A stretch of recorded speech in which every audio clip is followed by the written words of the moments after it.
All right, guys, what's going on? It is your boy here, of course, the combat consultant, the soundboard god, Jacob Koopman, in some different digs. I don't want to say I've upgraded, but I have rented my own place for about a month here, and I'm in the process of moving house. So that is why I feel like I look like I'm in an apartment or like a dorm room or even like an office building. I'm looking at the camera right now. This all gives me very much so kind of office space vibes. But nevertheless, we do have the main card lineup for the Prime card Misfits DAZN X Series, biggest card in this promotion's history. And I just wanted to give my thoughts, talk about it a little bit, and run through my general feeling on how I feel like this could either be a home run or kind of almost like a last dying ditch effort for this promotion. So let's get into it. So up top, I got it on my phone here. KSI versus Tommy Fury, obviously, and then Paul versus Danis. Obviously, Danis building up this fight to the point where lawsuits are now getting involved, but also providing what I believe is the best lead up to an influencer fight we have ever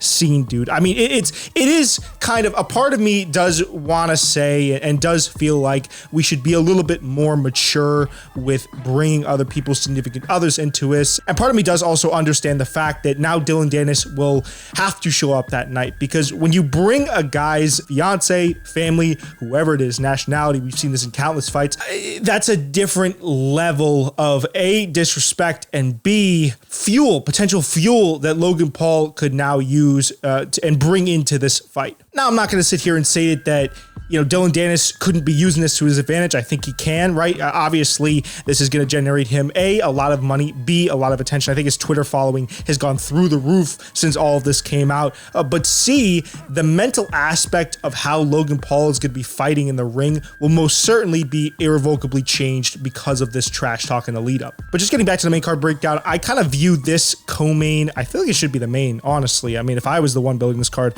I'd put this as the main any day out of the week. But I do kind of view this fight as the glue that keeps the rest of the card together, the fight that's going to get the most eyes on this card, and the fight that could potentially save this promotion. And I don't want to be hyperbolic when I say this. I don't want to be overly dramatic when I say this, but I do think that this has the potential to be a really, really good card. We'll get into it because there's a lot of names. I mean, stacked down to the last fight. And I think having such a high profile, high stakes bout such as Logan Paul, Dillon Danis, so many questions surrounding it and so many controversies surrounding it can only serve to get more eyes on the scene. I think KSI is probably going to take this one again. I think Tommy Fury is going to get enveloped by KSI's interesting brand of pressure. I think KSI also needs this win considering his last time out. Obviously not the win I think he wanted. Do I think it was intentional? Absolutely not. But if you've been in the influencer scene or even in the boxing scene for a while, you've definitely seen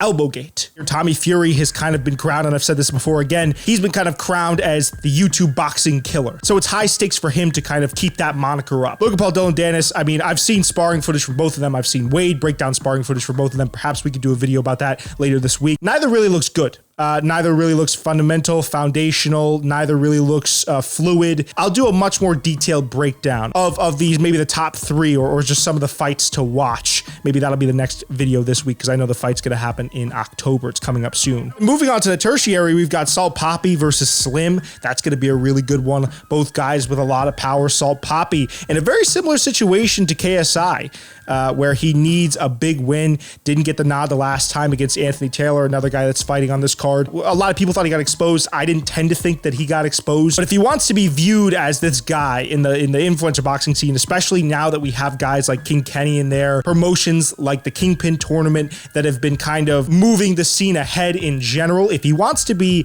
known as this guy that's one of the heavy hitters up there with a KSI, a Logan Paul, a Deji, right, a King Kenny, he needs to put on a good performance in October. And then Slim in the exact opposite situation, right? A guy that has shown that he can put on entertaining fights, that he can get entertaining wins, knockouts, entertaining decisions, and everything of the like, and he showcased his power. This is a significant step up in competition for Slim. So this is a chance for him to kind of prove himself and say, while they're not, particularly in the same exact position, this is a chance for both these guys to say, hey, I'm that guy. I can be a fixture within this scene for a long while to come. This one's also going to be for the MISFITS middleweight championship. So a lot on the line there. Still really don't have a lot of clarification on how the belt system works. I have no idea. I don't think we're going to continue to know what's going on with that situation for a while, but hey, everyone knows in combat sports, you throw a belt on the line, it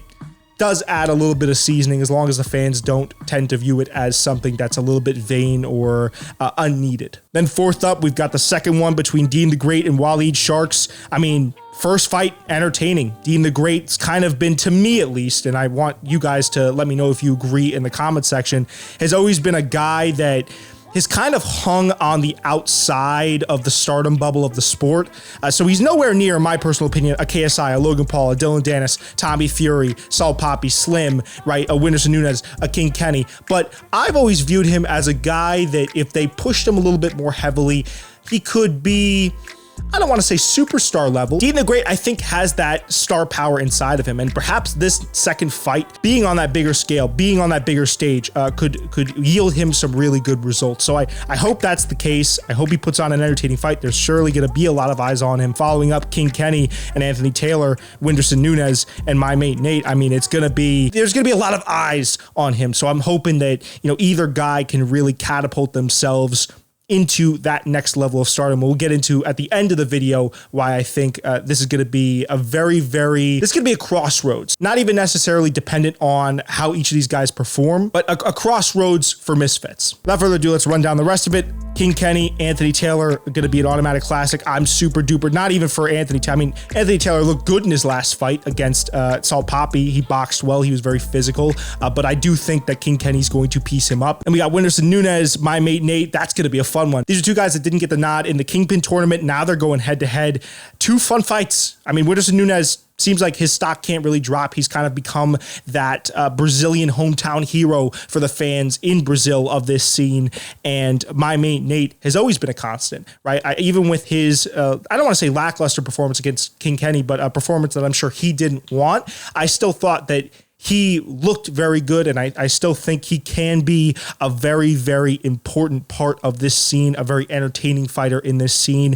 And I think people are quick to forget, just in combat sports in general, he was doing very well before he ran into the brick wall that was upgraded King Kenny. We've got that awesome tag team match. Now, to be honest, I haven't watched that much tag team boxing out of MISFITS, but I will tune in. This brings the name value, right? And this is something that I think should be, obviously, especially with the entertainment factor, a huge emphasis with these events. So it brings the name value. I'm going to watch. I'll probably do a live stream depending on what night the card takes place on. If I don't have work, then we'll fire that up and we'll watch it live. But either way, I'm definitely going to try to catch this one. And we'll end off the video in a second, but I do want to talk about the state of MISFITS and influencer boxing in general. Longtime fan and now I'd say coworker. Balloons and I were talking about this last night after we recorded the podcast. He was talking about the fact that he thinks that a MISFITS without KSI will be run into the ground, that nobody will care. And honestly, I can't bring myself to disagree. It's a very delicate type of